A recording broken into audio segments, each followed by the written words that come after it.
E aí pessoal, tudo bem? Rafael aqui para mais um vídeo no canal. Dessa vez, um vídeo diferente. Estou aqui no Sebo Chama de uma Vela, no Butantã, na cidade de São Paulo, para gravar uma entrevista com o meu amigo Maurício Eloy, que é justamente o dono aqui do Sebo Chama de uma Vela. E vamos conversar um pouco sobre o Sebo, sobre o movimento das livrarias aqui em São Paulo, sobre o livro que ele publicou e sobre outros assuntos também, inclusive sobre cinema. Vai ser uma conversa bem legal, bem agradável. Tenho certeza que vocês vão gostar. Então, vamos para a entrevista. Estamos iniciando aqui a entrevista nesse ambiente aqui que a gente já vê que é bastante participativo. Temos aí a Jabu, né? Temos aqui o Fritz, que ele já está nos observando para o início aqui da entrevista com o Maurício. E Maurício, fala aí, cara, como que é tocar o Sebo Chama de uma Vela? Explica um pouquinho aí da história do Sebo para quem não conhece. E aí, Rafael, beleza? Primeiramente, obrigado por você permitir esse espaço. A gente é amigo já há quantos anos? Ixi, acho que mais de 10 anos. Hein? Bem mais. Bem mais de 10 anos. Mais. Eu tô há 8 para 9 no Butantã. E a gente se conheceu 5 anos antes lá. Então, faz 15, 16 anos que a gente se conhece. Eita, nós. Bastante esse aqui tempo. É o Fritz, aqui é Jabu, olha a bagunça. Então, você sabe um pouco da minha história, né? Eu comecei lá atrás, em 2004, numa mesinha. Comecei com 200 livros, no Center 3. E no período de 1 ano para 2 anos, se ampliou para 2.000. Uhum. E 5 anos eu fui para Augusta. Aí tive que vir para cá, uma situação bem complicada, né? E eu decidi, então, para economizar também, para ter uma dinâmica melhor, morar numa casa que eu pudesse ter a livraria. Então, atualmente moro aqui no Butantã, na rua Iquiririm, né, 277. Eu moro na livraria, ou a livraria está na minha casa, ou minha casa está na livraria. Esse lugar que você está gravando aqui é o anexo, ele fica atrás do Kumon, a proprietária me libera essa parte de trás. Então, eu uso toda a casa, com exceção do meu quarto, toda a casa, né, área de serviço, quintal, esse anexo, cozinha. Você vai ver depois, se você quiser fazer uma tomada lá, uma filmagem. Então, assim, a casa, tirando o quarto, toda ela é a livraria. É um lugar com pouca visita. Eu tenho, você sabe, meu acervo, ele tá muito melhor do que eu tinha quando eu estava na Augusta. E tá mesmo, viu, galera? Então, assim, é muito triste você ver uma livraria com 15 mil livros e você não ter visitas diárias aqui. Então, 98% ou 99% das minhas vendas são online, também é triste isso. É triste por um lado, né? Por outro lado, eu consigo acertar minhas contas, pagar minhas contas, mas também eu consigo atingir pessoas que não têm livrarias nas suas cidades. E também eu tenho uma parceria muito forte com a Estante Virtual, eu abraço a Estante Virtual, eles me deram abertura para um monte de coisa. Meu livro mesmo, que a gente vai falar depois, eu lancei na casa da Estante Virtual ano passado, na Flip, em Paraty. Que legal. E foi o quarto mais vendido, até brinco, bateu o Jeff do Tenório, hein? Pelo menos na casa da Estante Virtual. Então, Rafael, é um lugar que eu gosto, mas eu sinto a falta do público. Inclusive, já vou reforçar aqui o convite para o pessoal conhecer o Sebo Chama de uma Vela. Inclusive, está aparecendo aí na tela o endereço, para quem quiser conhecer. Fica aqui em São Paulo, na rua Iquirim, número 277. Iquiririm. Iquiririm, isso, no bairro do Butantã, aqui em São Paulo, beleza?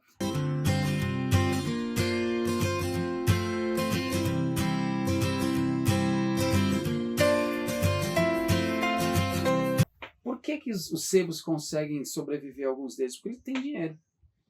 Né? Aqui eu ganho muito livro, eu tenho uma campanha aqui na frente, que é um balde, você viu, né? Eu vi. Esse balde, as pessoas deixam, todo dia tem um saquinho com livros, ou tem muitos, outro dia tinha um monte de livro lá na frente. Que legal. Ou deixam caixas. Vem muita coisa boa, já veio coisas raras, mas também vem muita coisa que eles... É como se fosse um descarte de lixo, há uma ideia errada sobre sebo. Sebo não é um depósito de coisas estragadas. Não adianta a pessoa me doar livro sem capa, com cheiro, mofado, ultrapassado. Não adianta me doarem livros que não têm mais finalidade, porque ele está defasado. O sebo, ele é diferente de você pegar um livro que tem uma certa idade, ele ainda tem uma função cultural e educacional. Tem livros que não tem mais porque ele está ultrapassado. Então acontece isso deixa a gente muito chateado, porque ao ponto das pessoas deixarem caixas com livros que não têm função e com sujeira. Mas, tirando isso, você também tem pessoas assim muito gentis e muito solícitas com a livraria, não só a minha, com a livraria de bairro, né? E deixam livros maravilhosos. Já me deixaram aqui caixas e caixas com livros da Editora 34, Caraca, com livros da velho. Kozak Naif, primeira edição da Clarice Lispector.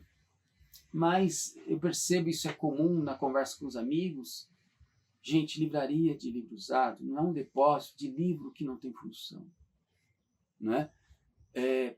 Ou tem que ter, assim, o que me deixa muito louco, assim, uma pessoa que tem doutorado, mestrado, e te dá um livro que sabe que aquele livro não tem função, como que ela vai doar? Aí eu falo, por que você... E elas ficam bravas quando eu falo, pega esses livros e leva para um ecoponto. Mas eles vão reciclar, mas é isso. A reciclagem vai ajudar uma família. Não, mas eles vão estragar. Não vão estragar, porque esse livro não tem mais função. Ele não tem mais função de leitura, de prazer, de colecionismo. Ele não tem mais. Né? Tô falando de livros específicos. Esse aqui não tem mais função. Leva para ecoponto. Eles não levam, Rafael. Vou levar de volta para minha casa. Eu falo, mas cara, você vai ajudar uma família, um grupo de pessoas, até uma comunidade. Então, assim, esse é um lado que me ajuda muito. Mas eu preciso de livros. Então, vocês aí já até aproveitam que tenham livros que estão parados, que vocês acham que não vai ter mais aquela relação com ele, vamos falar assim. Eu aceito doações, eu compro também, logicamente me facilitando esse pagamento, porque eu não sou uma pessoa que tem um recurso tão grande para comprar uma biblioteca, né? Eu comprei agora recentemente uma biblioteca de um grande amigo aí, paguei aos poucos, ele facilitou, mas eu estou disponível para vocês me contatarem. Tem muitas histórias do sebo, e eu acho que isso é uma das coisas mais legais também do sebo. Não é somente ir e comprar livro, mas é trocar ideia, conversar, conhecer pessoas, conhecer você, né? Então acaba carregando toda uma história, né, junto com o sebo, e novas histórias são criadas. Isso é legal que você falou, se você me permite dar um adendo aí. Eu fiz parte da comissão de livreiros da EV. E eu sempre coloquei uma questão lá que criou uma polêmica. Eu falei, olha, existe livreiros, livreiras, existe vendedores de livros. Nenhum é menor que o outro. Só que alguns ficaram meio cabreiro comigo. O livreiro e a livreira é aquele que justamente é isso que você falou. Ele promove cultura, ele faz isso, ele faz aquilo. O vendedor de livro é o vendedor de livro. E também é uma função importante, ele vende livros. Mas ele não tem a preocupação da conversa. Ele não quer saber de autógrafo, não quer uma tarde, isso é uma coisa. Isso não é menor, é a função, é a escolha, né? Então, assim, o que eu percebo é que o livreiro, a livreira, tem uma função de promover a cultura, não só de vender o livro, né? Não só de vender, vendeu, não, é isso que a gente está fazendo hoje aqui, trocando essa ideia, né? Então, se causou uma polêmica. E não é uma questão de diminuir um com detrimento ao outro de forma alguma, mas a gente saber o que de fato, qual é a função de um, qual a função de outro. Lembrei que ia falar também. A palavra sebo, sempre o pessoal pergunta, né? São várias as histórias. Uma delas é o seguinte, as primeiras livrarias no Brasil, elas se dá no porto.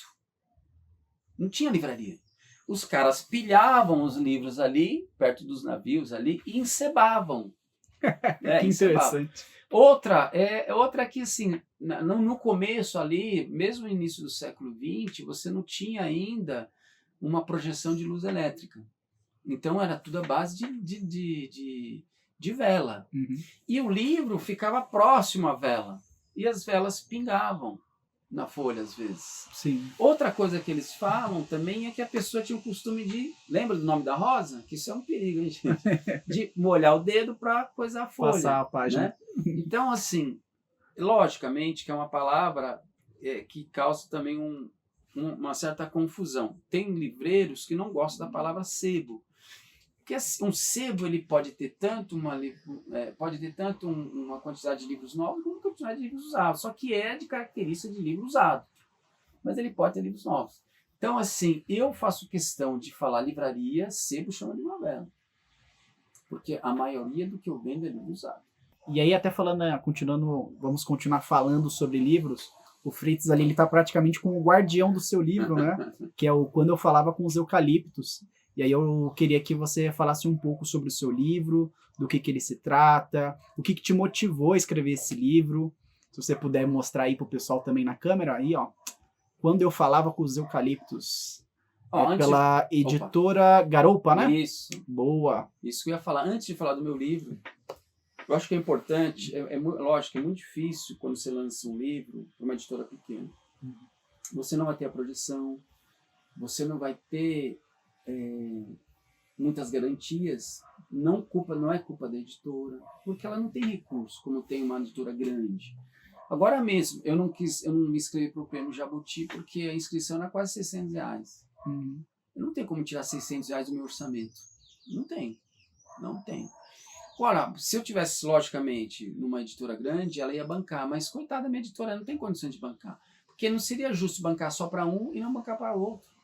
Então, de qualquer forma, ainda assim, eu me sinto feliz, honrado e de ter começado minha vida de escritor com a editora Garopa. Primeiro que é uma editora de uma mulher e outra que é uma editora independente.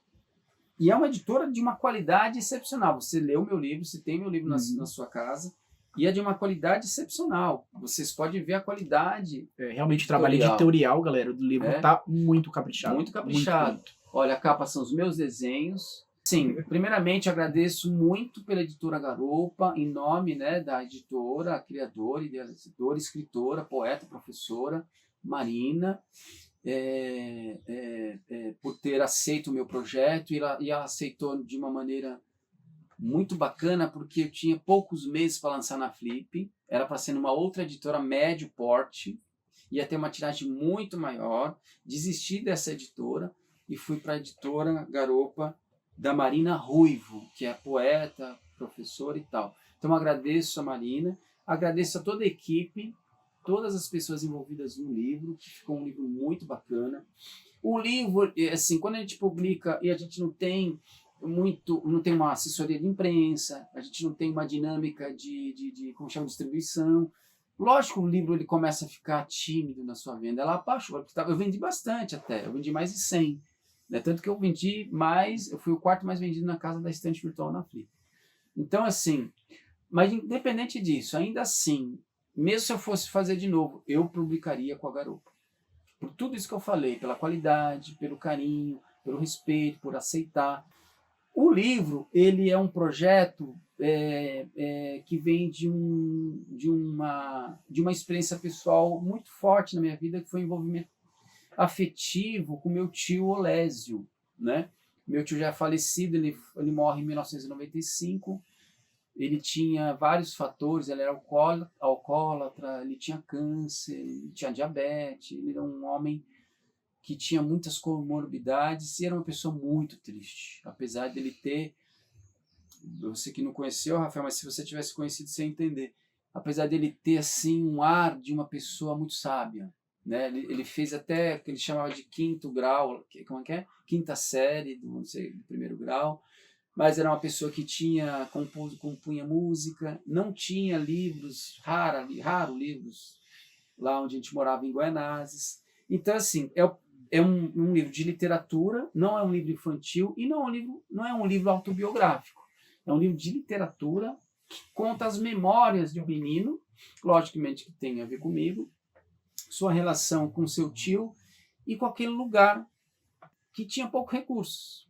Falta de comida, falta de uma vestimenta adequada, falta de uma casa adequada, uma tristeza no ar, mas também uma alegria, uma liberdade. Ali tive momentos talvez os mais felizes da minha vida, mesmo com as dificuldades. Então aqui é um livro em homenagem ao meu tio. Por que o título? Quando eu falava com os eucaliptos? Porque eu falava com os eucaliptos. Tanto que quando eu fui embora desse lugar para morar porque eu era criado por uns tios, né? Eu fui morar com outros tios em Guaianazes. E a coisa que eu deixou muito emocionado e muito triste foi ver o eucalipto sumindo. Eu olhando para a janela do Fusca, do meu tio, eu falo do Fusca, né? Tanto que ele está aqui, ó. É um dos personagens. Desenhos. Isso é interessante, Rafael. Esses desenhos, o eucalipto, o banheiro, eles são personagens também, né? Só uma figuração. E um dia eu prometi para o meu tio que eu ia eternizar ele através de um livro. Então tá aqui. É um livro sensível, toca em assuntos muito difíceis, né? Racismo, a condição difícil da periferia de São Paulo, aqui se trata de Guaianazes, né? Mas assim, esse menino ele consegue resolver da sua maneira, através da sua criatividade, logicamente com os ensinamentos do seu tio. Vou mostrar aqui agora para vocês um pouquinho do sebo. Essa é a entrada principal, tá? A gente vai se deparar aqui já com alguns livros. Desse lado direito, se eu não me engano, nós temos literatura estrangeira, livros sensacionais. Desse lado esquerdo, vai até aparecer aqui, ó, tem uma estantezinha que tem vários livros de cinema e são livros impressionantes. Do lado esquerdo eu acabei de passar por uma área que tem livros de esoterismo, de ocultismo, também tem livros ali de história, se eu não me engano tem biografias também. Aquele quadro ali é uma homenagem que o Maurício fez pro meu irmão, que dá nome a esse lado esquerdo aí, ó, que é uma ala com gibis e mangás. Uma homenagem ao meu irmão, Joabas. E aí tem livros, eu não me lembro necessariamente do que é essa área, mas tem livro pra caramba. Acho que são livros de história, tá? Mas eu posso estar enganado. E quais são as suas inspirações para escrever? Você se inspira em algo, em alguém? Você se utiliza também de artifícios do cinema, da música ou de alguma outra coisa para você escrever? Então, na verdade, assim, um dos escritores, são dois escritores e uma escritora que me motivaram muito ao escrever esse livro, que é o primeiro, já estou escrevendo o segundo e o terceiro, já está na minha mente. Eu só estou deixando eles na gaveta porque estou fazendo mestrado. Uhum. Então, a escritora é a Andrea Del Fuego, que escreveu Malaquias, que é um livro fenomenal. Quem não leu, leia Malaquias. Esse prêmio ganha Prêmio Oceanos, que é o maior prêmio de língua portuguesa que tem. Prêmios Oceanos, acho que Prêmio Saramago ela ganha. Prêmio Saramago, que é um prêmio importantíssimo de língua portuguesa. Então, a Andrea Del Fuego, ela foi comprar pessoalmente meu livro lá na Flip, fiquei muito emocionado, muito legal, agradeço de coração.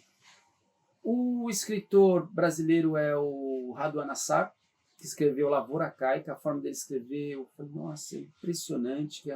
Para quem é dislexo como eu, ele não usa pontuação. É um texto corridaço, não que o meu seja, em algumas partes é. E o outro escritor é o polonês Bruno Schulz. Por que o Bruno Schulz? O Bruno Schulz porque traz muita metáfora, eu adoro metáfora, tanto que um dos personagens do livro é a metáfora, porque chega um menino e fala assim pro tio dele, que o tio dele fala assim para ele, isso é uma metáfora. Aí o tio, ele pergunta, mas o que é metáfora? Ele explica.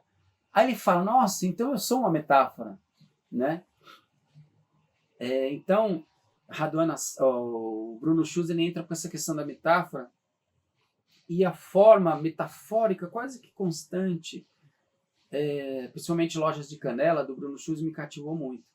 Andrea Del Fuego foi o imaginário que ela traz dessa brasilidade, esse imaginário, quase que um livro dela é um livro de aventura, suspense, misturado com uma coisa psicológica. Malaquias. Ela também tem como chama? A Pediatra, que é um livro que também está fazendo bastante sucesso, né? Então, e essa narrativa dela também, que é uma narrativa quase sem fôlego, parece um filme mesmo, né? E eu tentei passar isso aqui, apesar que são capítulos pequenos, quase crônicas, né? E o Raduan Assar, que traz uma tradição da literatura libanesa, não que eu não tenha sangue libanês, mas ele também traz assim reflexões profundas. Eu tentei trazer uma coisa meio filosófica aqui no meio. Fora os escritores vem o cinema, tanto que no final do livro eu cito 6 filmes, se eu não me engano, de meninos dessa faixa etária que é o personagem. Conforme eu for passar da vida, esses filmes foram me alertando, poxa, preciso escrever um livro sobre as experiências de menino, porque esses caras todos aqui, né, como chama? Gleolo, que é um filme canadense, Império do Sol, que é um filme do Spielberg, hoje o cara lá é um homão, né, virou até Batman. Minha Vida de Cachorro, que é um filme sueco fenomenal, aquele menino, ele é mais sedutor do que eu, assim, com o personagem, né. Aí você tem outro filme que é mais difícil, também triste, porém tem ali uma meta, um caminho que é o... Ai, como chama? Esqueci o nome do filme, gente. Que é um filme importante, difícil, assim. Do Theo Angelopoulos, Paisagem na Neblina. Um filme lindo, mas um filme que, assim, é um casal de crianças. A menina tem 12, acho que o menino tem 9. Vai em busca do pai que já está morto. Mas ela vai em busca do pai. E é um filme muito simbólico. Então, eu vou mesclando essas lembranças que esses filmes me trazem. E é engraçado, Rafael, quando você escreve, algum processo químico no cérebro acontece e o seu mecanismo de lembrança ele é acionado de uma maneira. Sim. Cara. Como eu me concentrei dos 6 aos 8, 6, 7, 8, são 3 anos. Ou 2 anos, quase 3. Eu me concentrei de fato nesses anos. Então, eu poderia escrever mais coisas, mas esses 3 anos marcaram. E está tudo presente nesse livro aqui. É um livro sensível, é um livro que você vai rir, é um livro que você vai chorar, é um livro que você vai lembrar. Né? É um livro que você vai lembrar. Enfim, lembrar de coisas suas, de repente.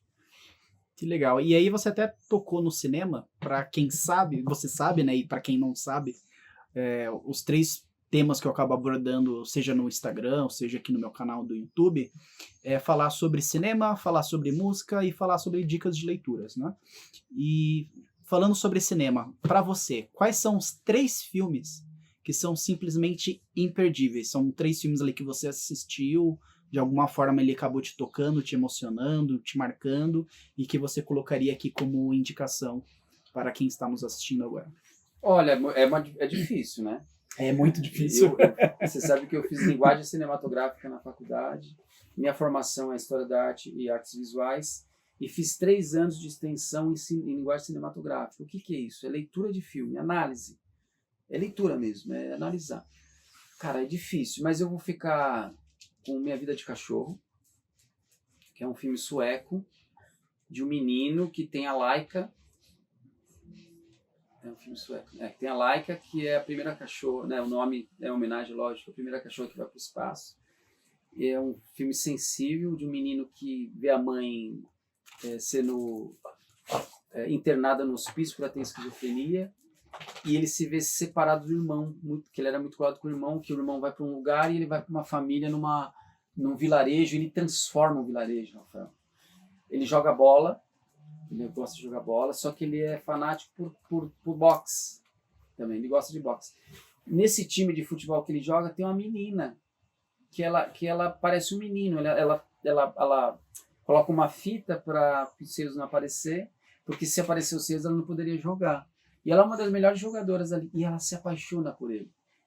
Porque ele trata ela diferente dos meninos. Ela bate nos meninos, ela se encanta por ele. Enfim, é um filme que eu indico. Esse é um. Puxa vida, é difícil, hein? A trilogia do Kieslowski, Fraternidade é Vermelha, A Liberdade é Azul e A Igualdade é Branca. É a trilogia feita por um polonês chamado Kieslowski. E é um filme muito importante, essa trilogia. Ele fez o Decálogo também. Tudo que Kieslowski fez na vida eu indico. Né? Depois eu vou ter que fazer um 4, tá? Porque eu só estou indo com os filmes europeus. Tá e bom. Tarkovsky, qualquer um. Isso daí. Tarkovsky, eu vi todos os filmes. Eu estudei Tarkovsky durante 1 ano. Agora, eu vou citar 2, então. Blade Runner, é um filme emblemático do norte-americano, que toca em assuntos muito pertinentes da nossa atualidade. Né? Olha que é um filme que tem 30 anos, se não me engano. Mais ou menos talvez isso. Mais, né? E Contatos Imediatos de Terceiro Grau, por quê? Porque é um filme que nos traz uma reflexão. Será que estamos sós mesmo? Como que será a linguagem? Será que nossa linguagem pode ser universal? Porque todos os seres vivos praticam linguagem. Por isso que esse filme é importante. Não é só porque fala de alienígena. Ele fala de linguagem. Como aquele que também é um filme bom, né? A Chegada, que é um filmaço que fala. Esse sim fala diretamente de linguagem. Ele fala de linguagem, ele fala de alienígena. Mas eu ficaria com esses aí por enquanto, mas é muito difícil, é muito filme. E para fechar, gostaria que você deixasse a mensagem para a galera para visitar aqui o sebo. Pode ser? Sei que falamos isso no início, mas vamos fazer uma mensagem aí de fechamento. Gente, estou aqui no Butantã, o metrô fica a 1,5 km daqui. dá para ir pegar um Uber que demora 5 minutos, um ônibus 5 minutos, a pé 15 minutos, de bicicleta 7, que eu uso de bicicleta direto. Esse é um espaço que eu libero para as pessoas usarem. Eu não tenho aqui um café como tem em alguns sebos, mas eu libero minha cozinha. Quando tem eventos aqui, sempre vem um casal de amigos que vende um salgado, vende uma bebida, eu libero a cozinha. Isso eu posso fazer, eu não posso ter isso fixo.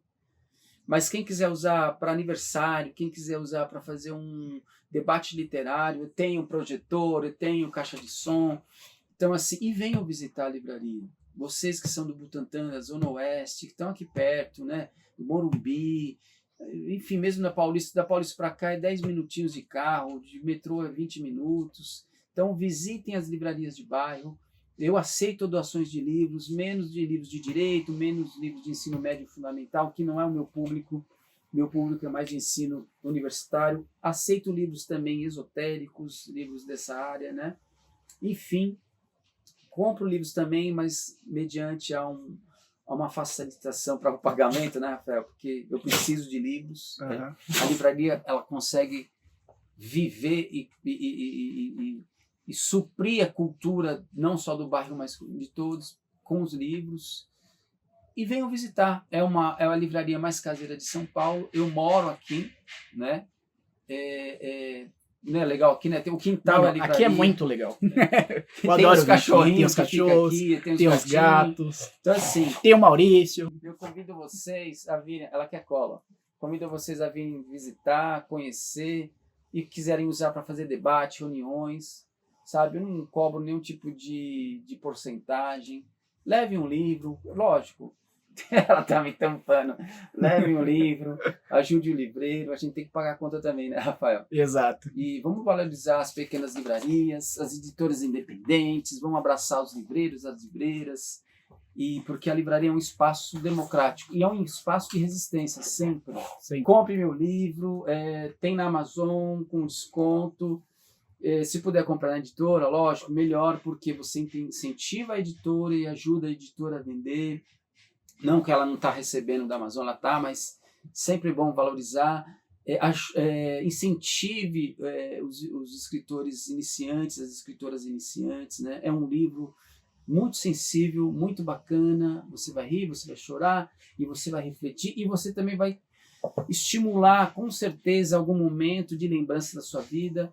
E valorize as livrarias, gente. As livrarias é um espaço de resistência, é um espaço democrático. E outra coisa, Rafael, eu participei de uma mesa na Flip, na primeira Flip que eu trabalhei, e a gente teve uma mesa lá que chamava A Livraria como Resistência, era pós-pandemia.